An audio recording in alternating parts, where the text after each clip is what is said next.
So, hello everybody. Welcome to our YouTube channel, Maths Mob. I am Divan Singh Rathod, your maths trainer. अब हम start करने जा रहे हैं exercise 1.1 का स्टार्ट करेंगे हम सबसे पहले क्वेश्चन नंबर फर्स्ट पहले पढ़ लेते हैं क्या है। Is zero a rational number? क्या जीरो एक रेशनल नंबर है क्या? पहले उसका जवाब देना है हमें। तो जीरो रेशनल नंबर है तो उसका आंसर है यस, ये हमने लिख दिया है पहले ही। अब अगला क्वेश्चन पे आते हैं हम।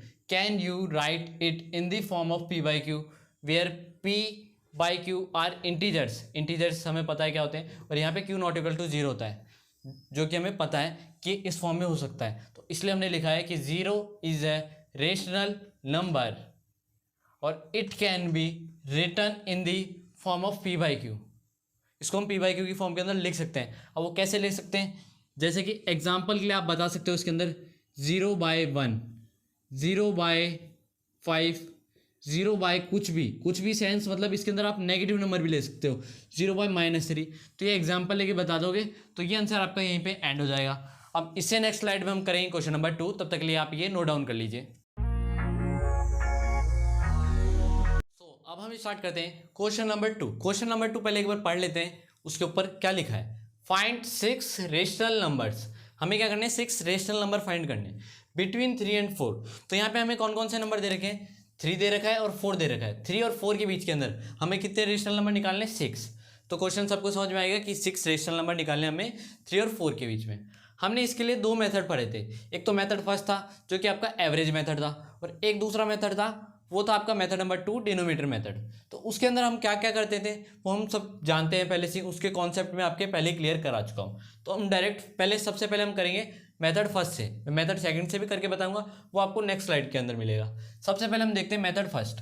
मेथड फर्स्ट का मैंने जैसे कि नाम दिया था एवरेज मेथड, तो वो आपको लिखने की नीड नहीं है क्योंकि वो नाम मैंने दिया है। वो मेरी सूटेबिलिटी के लिए, मेरे को कंफर्टेबल रहता है वो नाम से, मेरे को पता चल जाता है कि समझ में आ जाता है कि किस रिलेटेड काम करना है, हमें एवरेज से रिलेटेड काम करना है। तो उस मेथड ने हमें क्या किया था कि यहाँ पे हमने ये माना था कि ये ए है ये बी है, कोई भी 2 नंबर है ए एंड बी, तो उसका एवरेज निकाला था और उसकी पहली वैल्यू को हमने एक्स मान लिया था। तो वैसे अब यहाँ करेंगे हम क्या करेंगे, हम किसी भी एक वैल्यू को मान लेते हैं एक्स, जो कि 3 और 4 के बीच में आएगी। कैसे आएगी, a+b/2।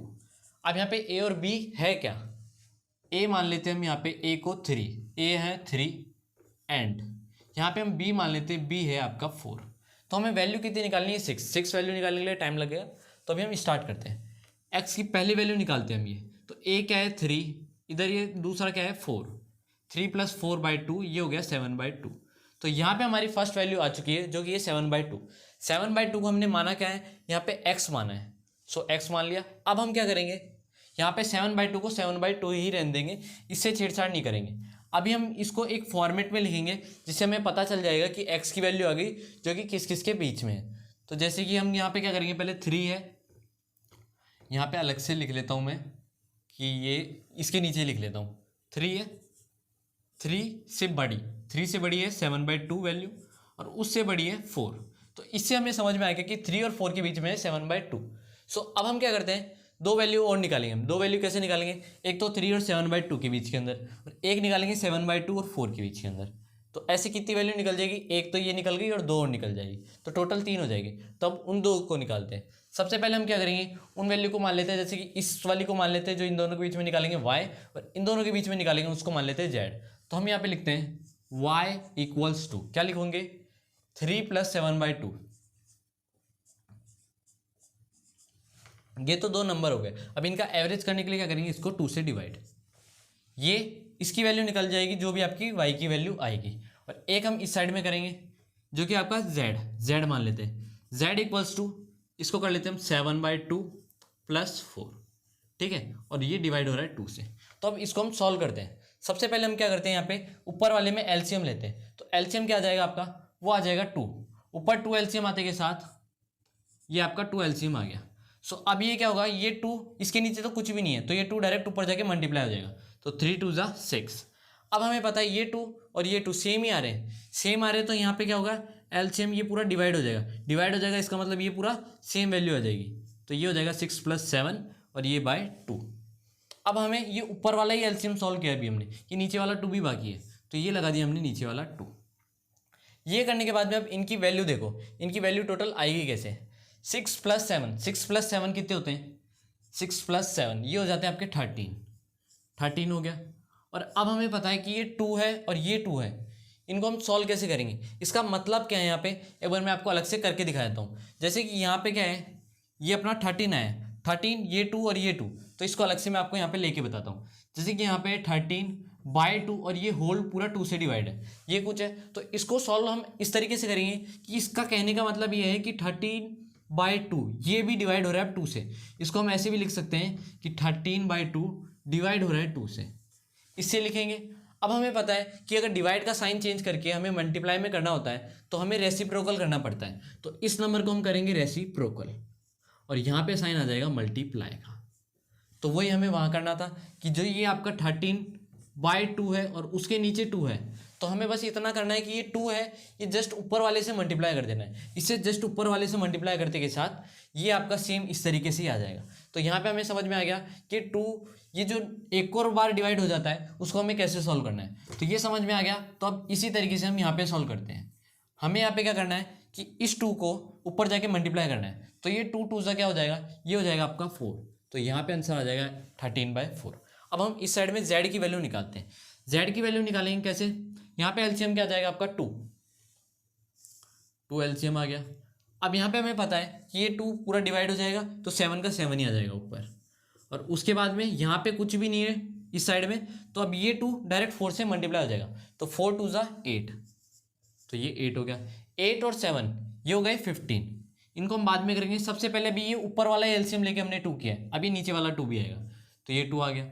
उसके बाद में हम क्या करेंगे, यहाँ पे 7 और 8 हमें पता है कि ये 15 होते हैं, और हमने यहीं पे समझा था कि इनको डिवाइड कैसे करना है, इसको सॉल्व कैसे करेंगे। तो इसको सॉल्व करने के लिए जो ये नीचे नीचे वाला डिवाइड है इसको जस्ट ऊपर वाले से मल्टीप्लाई कर देंगे, तो ये हो जाएगा 2 2 4, तो ये आ जाएगा आपका 15/4 और ये आ जाएगा 13/4। यहाँ पे हमने y की वैल्यू निकाली है और यहाँ पे हमने वैल्यू निकाली है z की, तो यहाँ पे y और z की वैल्यू भी निकल गई, x की हमने निकाली ली थी। अब इनको हम जैसे इस फॉर्मेट में इसको रखा है ना हमने, वैसे ही इनको भी अब इन्हीं फॉर्मेट में रखते हैं। जैसे कि ये फॉर्मेट वाला बॉक्स में एक अलग ही बना देता हूँ, जैसे कि यहाँ पे पहले हम लिख लेता हूँ मैं, ये 3 है। अब 3 से बड़ा क्या है, 3 से बड़ा है आपका 13/4, 13/4। उससे बड़ा है हमारा 7/2, क्योंकि ये 3 और 7/2 के बीच में है 13/4, तो यहाँ लिख देंगे हम 7। इसको थोड़ा ऊपर कर देता हूँ मैं, ये बिल्कुल थोड़ा ऊपर कर देते हैं, यहाँ लिख देते हैं 3 से बड़ा क्या है हमारा 13/4, उससे बड़ा क्या है हमारा 7/2, उससे बड़ा क्या है हमारा 7/2 से बड़ा क्या है, वो है हमारा 15/4, तो 15/4 बड़ा 7/2 से, और सबसे बड़ा क्या है यहाँ पे आपका 4। तो ये हमने देख लिया, ये फॉर्मेट आ गए।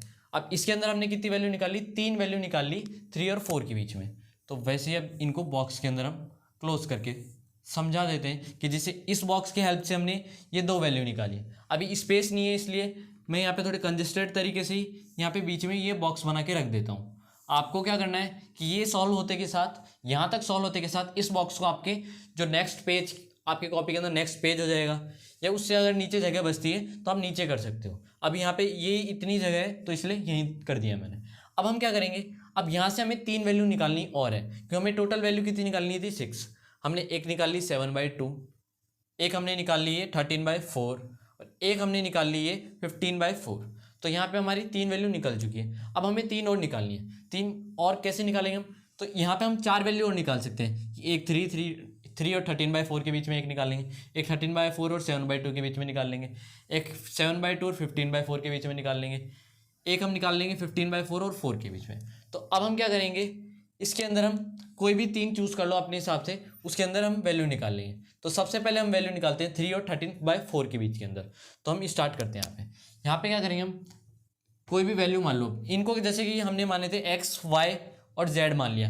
अब आप मान लो u, v, w, तो हम मान लेते हैं u इक्वल्स टू, उसको आप किसके इक्वल रखोगे, अब हम किसका एवरेज निकालेंगे, तो अब हम एवरेज निकालेंगे 3 और 13/4 का। तो 3 और 13/4 का एवरेज निकालने के लिए हम क्या करेंगे, 3 + 13/4, ठीक है, और उसका एवरेज निकालने के लिए हम 2 से डिवाइड करेंगे। यहाँ पे ये करने के बाद में हमें क्या करना है कि इसको ऊपर एलसीएम लेके सॉल्व करना है। तो हमें पता है ऊपर एलसीएम आ जाएगा 4, ठीक है, और नीचे नीचे वाले का एलसीएम ये मतलब जो डिवाइड है ये 2 अलग चलता रहेगा। अब ऊपर वाले का एलसीएम 4 आते के साथ यहाँ पे कुछ भी नहीं है, इसका मतलब ये डायरेक्ट मल्टीप्लाई हो जाएगा। तो 4 3 ज़ा ये हो जाएगा आपका 12, तो 12 लिखा। और हमें पता है ये 4 ये पूरा 4 से डिवाइड हो जाएगा, तो अब आगे क्या आएगा, आगे आएगा आपका 13। तो ये हो जाएगा 12 + 13 डिवाइडेड बाय 4 और ये होल डिवाइडेड बाय 2।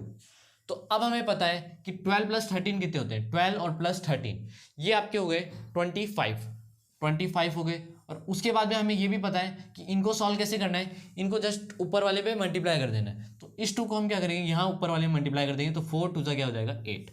तो यहाँ पे हमने u की वैल्यू निकाल ली है जो कि आई 25/8। अब हम मानते हैं v लेट करके चलते हैं, तो अब हम वैल्यू निकालेंगे v की। तो ये हमने v की वैल्यू निकालनी है।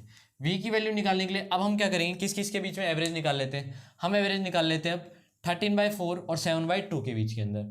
तो अब हम निकाल लेते हैं 13/4 और प्लस 7/2 डिवाइडेड बाय होल को 2, जिसके लिए एवरेज निकालना है इसलिए होल को 2 से डिवाइड करना पड़ेगा। अब हम आगे क्या करेंगे, इसका एलसीएम लेंगे। तो इसका एलसीएम क्या आ जाएगा आपका 4, इसका एलसीएम आ जाएगा 4 एलसीएम आ जाएगा। 4 एलसीएम आते के साथ हमें पता है ये तो 4 पूरा डिवाइड हो जाएगा, इसका मतलब ये ऊपर 13 का 13 ही आएगा। और यहाँ पे ये 4 2 से डिवाइड करेंगे हम, तो ये 2 टाइम्स जाएगा, 2 टाइम्स जाएगा, तो इसका मतलब ये ऊपर मल्टीप्लाई होगा तो वो 2 टाइम्स ही होगा। तो ये हो जाएगा आपका 7 2 14, ये हो गया। और एक ये होल नीचे डिवाइड चल ही रहा है। अब हम क्या करेंगे नेक्स्ट, 13 + 14, 13 + 14 कितने हो गए, ये आपके हो गए 27 बाय, अब ये 4 2, तो ये 4 2 मल्टीप्लाई करेंगे हम, मल्टीप्लाई करेंगे तो ये हो जाएगा 4 2 8, तो यहाँ हो जाएगा 27/8 जो कि वैल्यू निकल चुकी है v की। तो अब हमने u की वैल्यू निकाली, v की वैल्यू मान ली। अब हम निकालेंगे w की वैल्यू, w मान लेते हैं हम उसको। तो w की वैल्यू निकालनी है अब हमें। तो w की वैल्यू निकालने के लिए अब हम क्या करेंगे कि जैसे कि अब हम वैल्यू निकाल लेते हैं 7/2 या 15/4 के बीच में निकाल सकते हैं अब, या 15/4 या 4 के बीच में निकाल सकते हैं। तो दोनों ही ईजी है निकालने के लिए, आप कोई सा भी चूज़ कर सकते हैं। जैसे कि हम इसके जस्ट नेक्स्ट वाला ही कर लेते हैं 7/2 और 15/4। तो यहाँ लिखते हैं 7/2 + 15/4, ये लिखने के बाद में होल को 2 से डिवाइड कर दिया। यहाँ तक सबको समझ में आ गया। अब हमें नेक्स्ट क्या करना है, वही एलसीएम लेना है। तो एलसीएम आ गया हमारा 4 एलसीएम आते के साथ ये 4 को हम 2 से डिवाइड करेंगे तो ये 2 टाइम्स चल जाएगा, 2 टाइम्स चल जाएगा तो ये ऊपर वाले से 2 से मल्टीप्लाई हो जाएगा। तो 7 2 ये हो गया आपका 14 होने के बाद में प्लस हमें पता है ये 4 पूरा डिवाइड चल जाएगा, तो वो 15 का 15 पूरा सेम ऐसे ही आएगा। तो ये हो जाएगा 14 + 15, 14 + 15 और ये होल के नीचे पूरा ही डिवाइड आएगा ये 2। सो अब आ गया हमारा फाइनल क्या, 14 + 15, 14 + 15 कितने होते हैं, ये आपके हो जाएंगे 29। और अब हम क्या करेंगे, इस 4 और 2 को हमें क्या करना है मल्टीप्लाई। तो मल्टीप्लाई कैसे करेंगे, 4 2 हो जाएगा आपका 8, तो यहाँ हो गया आपका 29/8 जो कि वैल्यू निकल गई आपकी w की। सो अब हमने यहाँ पे वैल्यू निकाली किस किस की, x की वैल्यू निकाल ली यहाँ पे 7/2, y की वैल्यू हमने निकाली 13/4, 15/4 निकाली z की वैल्यू, यहाँ से u की वैल्यू 25/8, v की वैल्यू 27/8 और w की वैल्यू 29/8। तो यहाँ पे हमने अप्रॉक्स सब कुछ सारी 6 की 6 वैल्यू निकाल चुके हैं। तो उनको एक बार अंडरलाइन कर देते हैं, जैसे कि ये हमने निकाल दी पूरी 6 की 6 वैल्यू, यहाँ पे सब में निकाल दी। अब जैसे कि इसको हमने फॉर्मेट में लिखे, वैसे अब लास्ट फॉर्मेट हम यहाँ पे लिख के बता देता हूँ मैं आपको, फिर वो आपका आंसर एंड हो जाएगा। एंड कैसे हो जाएगा वो आपको पता ही है कि 6 की 6 वैल्यू निकलते के साथ अब एंड ही होना है, अब क्या होगा। सो अब हम क्या करेंगे कि यहाँ पे जैसे कि मैं आपको एक बार ये नोट कर लो, उसके बाद में लास्ट स्टेप में आपको लिख के बता देता हूँ एक बार कि आपको लास्ट स्टेप क्या लिखनी है। सो लास्ट स्टेप वाला जो लास्ट आपकी स्लाइड थी उसके अंदर जो भी लिख रखा था वो शायद तक आपने लिख लिया होगा। अगर नहीं भी लिखा तो उनके वैसे मैंने अलग से ही जीरोस लिख दिए जिससे आपको समझ में आ जाए, उसके बाद में आप बैक जाके लिख लिए ना। जैसे कि अब हमने लास्ट फॉर्मेट तक हमने क्या किया था कि इस टाइप का फॉर्मेट बना के किया था। अब हमें ये तो 3 zeros तक ही हमने ये फॉर्मेट बनाया था, अब हमें ये 6 0 के अंदर भी ये पूरा फॉर्मेट बना के शो करना पड़ेगा। जैसे कि लास्ट 3 वैल्यूज़ निकाली थी हमने, किसी ने नहीं लिखी हो किसी ने भी तो वो लिख सकते हैं यहाँ पे। अब इस टाइप से हम फॉर्मेट और बनाएंगे। फॉर्मेट बनाने के लिए हम सबसे पहले क्या करेंगे, जैसे हमें 3 और 13/4 है, अब इसके बीच में हमने एक और वैल्यू निकाली थी जो कि आपकी है 25/8, तो उसी को हम यहाँ पे इस फॉर्मेट में यहाँ पे लिखेंगे। क्या करेंगे हम, ये 3 है, 3 से बड़ी वैल्यू हमने क्या निकाली है अभी 25/8, 25/8 ये हमने निकाली, ठीक है। और ये 13/4, तो यहाँ से हम ये देख सकते हैं कि 13/4 और 3 के बीच में हमने कौन सी वैल्यू निकाली थी 25/8, ये हो गया। इसके आगे क्या करते हैं अब 13/4 और 7/2, इसके बीच में हमने कौन सी वैल्यू निकाली है, ये हमने निकाली है 27/8, तो उसको ऐसे दिखा देंगे 27/8। और उससे किसके बीच में निकाली थी हमने, ये 7/2 और 13/4, तो 13/4 और 7/2 के बीच में 27/8।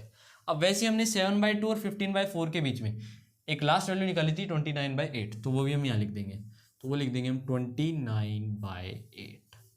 और वो किसके बीच में निकाली थी हमने, 7/2, और यहाँ पे लिख देंगे 15/4, इसके बीच में निकाली थी। और उसके बाद में इससे 15/4 और 4 के बीच में कोई वैल्यू नहीं निकाली, तो इनको हम लिख देंगे डायरेक्ट यहाँ पे 4। अब जैसे कि मैं ये 3 और 4 है इनको अलग मार्कर से लिख देता हूँ, जिससे हमें ये पता रहेगा हमें किस किस के बीच में वैल्यू निकाली है। तो ये हमने निकाली है 3 और ये हमने निकाली है 4 के बीच में। कितनी वैल्यूज़ हो गई आपकी, 1 2 3 4 5 6, और 6 की वैल्यू निकाली थी। तो ये आपके पूरे टोटल फॉर्मेट भी हो गया। इसको एक बॉक्स के अंदर क्लोज करके उसके बाद में आपको लिखना है। तो यहाँ पे आपका एंड होता है ये मेथड नंबर 1। अब हम देखेंगे मेथड नंबर 2, वो शायद तक आपको थोड़ा इजी लगेगा, बट आपकी जिससे इच्छा हो उससे करिए आप। तो यहाँ तक हो गया ये कंप्लीट, ये नोट डाउन कर लो अच्छी तरीके से। इसके बाद हम नेक्स्ट स्लाइड में देखते हैं आपका जो भी आपका सेकंड मेथड है वो। स्टार्ट करते हैं मेथड नंबर 2 से। मेथड नंबर 2 क्या था हमारा, डिनोमिनेटर मेथड। अब यहाँ पे डिनोमिनेटर पहले से ही सेम है, 1 1 है, तो इसलिए हम n+1 से मल्टीप्लाई करके देखेंगे। अब n+1 क्या है यहाँ पे, तो n+1, n यहाँ पे हमारा 6 है, तो ये हो जाएगा आपका 6 + 1, ये आपका हो जाएगा 7। तो अब 7 को हम ऊपर नीचे मल्टीप्लाई करेंगे डिनोमिनेटर और न्यूमरेटर के अंदर। अब जैसे कि यहाँ पे है आपका a 3 है, तो 3 को मैं मल्टीप्लाई करूँगा ऊपर और नीचे किससे, 7 से, तो 3 को मैं 3/1 भी लिख सकता हूँ, तो ये हो जाएगा 7/7 से मल्टीप्लाई। अब इसके बाद में ये आपका हो जाएगा 4 से भी मल्टीप्लाई, तो ये हो जाएगा 4/1 × 7/7, ये हो गया। अब इनको सॉल्व करेंगे तो ये हो जाएगा 7 3 × 21/7, और ये आपका सॉल्व करोगे तो ये हो जाएगा आपका 28/7। ये आपके दो नंबर है। अब इन दो नंबर के बीच के अंदर आपके जो भी नंबर है वही नंबर 3/4 के बीच के अंदर है। जैसे कि क्योंकि 3 है वो आपके 21/7 के इक्वल है, क्योंकि 21/7 है, इसको हम 7 से डिवाइड करेंगे तो 3 आएगा। इसको हमने फॉर्म के अंदर एक ऐसी फॉर्म के अंदर कर लिया जिसके अंदर हम और ज़्यादा ईजिली नंबर निकाल सकते हैं। जैसे कि अब हम निकालेंगे 6 नंबर्स। जैसे 21 के बाद में कौन सा नंबर आएगा, 22, उसके बाद में कौन सा आएगा 23, फिर 24, फिर 25, उसके बाद 26, उसके बाद 27। यहाँ तक मेरे हिसाब से आपके ये 6 नंबर कंप्लीट हो चुके हैं, 3 नंबर ये और 3 नंबर ये। इनके नीचे अब हमें लगाना है डिनोमिनेटर 7। ये 7 लगाते के साथ इसका मतलब ये हो गया कि हमारे ये नंबर 6 के 6 निकल गए। अब ये थोड़ा इजी मेथड है और थोड़ा फास्ट मेथड है, बाकी ये भी आपका करेक्ट है और वो भी करेक्ट है, जिसको जो मर्जी हो वो करें। अब इसको भी हम लिख सकते हैं डायरेक्टली कि ये सारे नंबर हमारे इसके बीच के अंदर है। बस ये वाला आंसर यहीं ख़त्म होता है। अब हम अगला क्वेश्चन करेंगे नेक्स्ट स्लाइड के अंदर, तब तक के लिए आप ये नोट डाउन कर लें। हम स्टार्ट करते हैं क्वेश्चन नंबर 3 से। क्वेश्चन नंबर 3 भी क्वेश्चन नंबर 2 की तरह ही सिमिलर है, लेकिन उसके अंदर आपके कंप्लीट नंबर से अब इसके अंदर आपको फ्रैक्शन में नंबर दे दिए, लेकिन ये वाले नंबर्स थोड़े इजी है। अब इसके अंदर हमें क्या करना है, 5 रेशनल नंबर्स निकालने हैं 3/5 और 4/5 के बीच के अंदर। अब इस वाले को मैं ओनली मेथड 2 से ही करके बताऊंगा, कोई मेथड 1 से भी कर सकता हूं मैं, लेकिन वो मैंने आपको सेकंड क्वेश्चन के अंदर बता दिया था ओनली समझाने के लिए। आपकी इच्छा है अगर आपको ये थर्ड वाला आपको फर्स्ट मेथड से करना है, एवरेज वाले मेथड से करना है तो उससे भी कर सकते हैं, बट मैं आपको यही मेथड बताऊंगा क्योंकि ये ईजी है और ये फास्ट मेथड है। इसलिए हम स्टार्ट करते हैं मेथड नंबर 2 से। मेथड नंबर 2 के अंदर अब हम स्टार्ट करते हैं पहले n+1 निकालने से। तो n+1, n है क्या यहाँ पे, n इक्वल्स टू में 5, हमें 5 टर्म निकालनी है, तो 5 + 1 हो जाएगा यहाँ पे 6। अब इस 6 को हमें क्या करना है, 6 को ऊपर न्यूमरेटर और डिनोमिनेटर दोनों में मल्टीप्लाई करना है, तो यह हो जाएगा 6/6, 6/6। इनको हमें मल्टीप्लाई करना है ऊपर और नीचे। ऊपर नीचे कैसे करना है देख लेते हैं अभी। ये है 3/5 और ये हो गया आपका 4/5। ये मल्टीप्लाई करके अब सॉल्व करते हैं। 6 3 ज़ा 18, 6 4 ज़ा 24, 6 5 ज़ा ये हो गया आपका 30, 6 5 ज़ा ये हो गया आपका 30। अब 18/30 और 24/30 इनके बीच में हमें 5 नंबर बताने जो कि 3/5 और 4/5 के बीच में। तो अब ये इजीली बता सकते हैं हम कि दोनों के डिनोमिनेटर सेम आ गए तो हम 18 के अगला नंबर कौन सा है, 19। तो हम स्टार्ट करेंगे 19 से लिखना। 19, 20, 21, 22 और 23, ये आपके 5 नंबर खत्म हो गए और 5 इसके बीच के अंदर एग्जैक्ट नंबर्स हैं। तो इसके नीचे हमें क्या दे रखा है डिनोमीटर 30, तो 30 डिनोमीटर लिख सकते हैं हम। ये आ गया 30 इन सब के नीचे डिनोमीटर। ये आपका सॉल्व हो गया ये आंसर, ये आपका आंसर खत्म हो चुका है। तो यहाँ पे मेथड 2 से किया है मैंने। अगर आपकी इच्छा हो मेथड 1 से करने की तो वो भी कर सकते हो, लेकिन उसके अंदर आपको ज़्यादा टाइम लगेगा और वो थोड़ा लॉन्ग मेथड है, इसलिए मैं आपको यही सजेस्ट करूँगा कि ये वाला ही मेथड करो। इसके अंदर मैंने बता दिए हैं क्योंकि ये बहुत ईजी मेथड है अभी तक के लिए यही। अब ये नोट डाउन कर लो, उसके बाद में नेक्स्ट स्लाइड के अंदर हम देखेंगे क्वेश्चन नंबर 4। अब हम स्टार्ट करने जा रहे हैं क्वेश्चन नंबर 4, जो कि एक्सरसाइज 1.1 का सबसे लास्ट क्वेश्चन है। तो क्वेश्चन हम पढ़ते हैं कि वो पूछ क्या रहा है हमसे। State whether the following statements are true or false। ये ट्रू और फॉल्स पूछ रहा है और उसके बाद में इसने क्या बोला, give reasons for your answers. हमें हमारे आंसर जो ट्रू फॉल्स बोलेंगे हम उनके रीज़न भी बताने हमें। तो मैं आपको ट्रू फॉल्स तो बता दूंगा और उनके रीज़न हमारे आपको बता दूंगा कि क्यों है ये, बाकी वो आप अपनी लैंग्वेज के अंदर लिख सकते हैं। जैसे कि हम स्टार्ट करते हैं सबसे फर्स्ट से। फर्स्ट है हमारा every natural number is a whole number. सारे नेचुरल नंबर है वो होल नंबर है। पहले तो इसको मैं नॉर्मल लैंग्वेज में बोलूँ तो ये छोटा ग्रुप है, छोटा कलेक्शन है और ये बड़ा है, तो बड़े के अंदर ये छोटा वाला एग्जिस्ट करता है, इसलिए ये है। बट ये आप लिख नहीं सकते इसके अंदर। अगर आप अपनी प्रॉपर लैंग्वेज में लिखे तो ये लिख सकते हैं कि जितने भी नेचुरल नंबर है वो सारे होल नंबर के अंदर एग्जिस्ट करते हैं। ये वो पहले से ही है, उसके अंदर एक एक्स्ट्रा जीरो और है जो कि नेचुरल नंबर नहीं है, बट बाकी सारे नंबर नेचुरल नंबर है। इसलिए ये ट्रू है कि नेचुरल नंबर वाला ग्रुप है वो पूरा होल नंबर के अंदर है, इसलिए ये ट्रू स्टेटमेंट है। अगला आपका है every integer is a whole number. ये इंटीजर वाला ग्रुप है, ये बड़ा ग्रुप है। बड़ा ग्रुप छोटे के अंदर कभी भी एग्जिस्ट नहीं हो सकता है, वो कंप्लीट ही नहीं होगा, उसके अंदर और भी एक्स्ट्रा नंबर होने चाहिए थे। या मतलब ये वाला जो ग्रुप है ये या तो छोटा होना चाहिए था या इसी को ही बड़ा होना चाहिए था, तब तो ये ट्रू होता, इसलिए ये फॉल्स है। अब इसका रियल जो आपका रीज़न है वो ये है कि इंटीजर्स के अंदर नेगेटिव नंबर्स होते हैं जो कि होल नंबर के अंदर नहीं होते हैं। होल नंबर के अंदर जीरो होते हैं और पॉजिटिव नंबर्स होते हैं, इसलिए ये स्टेटमेंट फॉल्स है। अब अगले पे आते हैं हम, every rational number is a whole number. सारे जितने भी रेशनल नंबर है आपके वो होल नंबर है क्या? अब ये भी वैसे ही है कि बड़ा ग्रुप है ये, वो छोटे के अंदर कभी पूरा हो ही नहीं सकता, इसलिए ये फॉल्स है।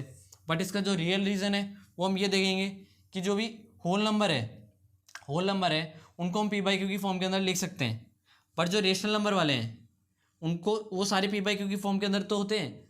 जैसे कि आप समझ नहीं पा रहे होंगे अभी कि जितने भी होल नंबर वाले हैं वो सारे आपके कंप्लीट नंबर्स होते हैं, उनको हम पी बाई क्यू की फॉर्म के अंदर चेंज कर सकते हैं तो भी वो होल नंबर ही रहेंगे। बट इसके अंदर कुछ ऐसे नंबर्स होते हैं जो कि होल नंबर्स नहीं होते। जैसे कि एग्जांपल लेके बता सकते हो आप कि यहाँ पे ये 3/5 है, 4/2 है, ऐसे कुछ नंबर। जैसे कि 4/2 है, अब यहाँ पे ये 4/2 है, इसको मैं सॉल्व करूँगा तो ये 2 आ जाएगा, तो ये तो आपका होल नंबर है, ये तो एग्जिस्ट करता है इसके अंदर।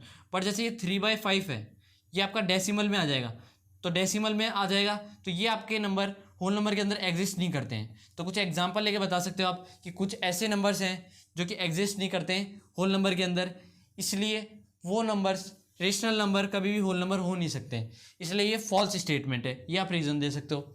तो आज आपकी ये एक्सरसाइज कंप्लीट होती है 1.1। अब हम नेक्स्ट वीडियो के अंदर देखेंगे 1.1 कंप्लीट हो चुकी है और आज हमारी एक्सरसाइज 1.1 कंप्लीट हो चुकी है। अब हम नेक्स्ट वीडियो के अंदर देखेंगे 1.2 के कुछ एग्जांपल्स और उनको करना कैसे हैं पहले वो देखेंगे, और उससे नेक्स्ट वीडियो के अंदर हम देखेंगे एक्सरसाइज 1.2। तब तक के लिए आप ये नोट डाउन कर लीजिए।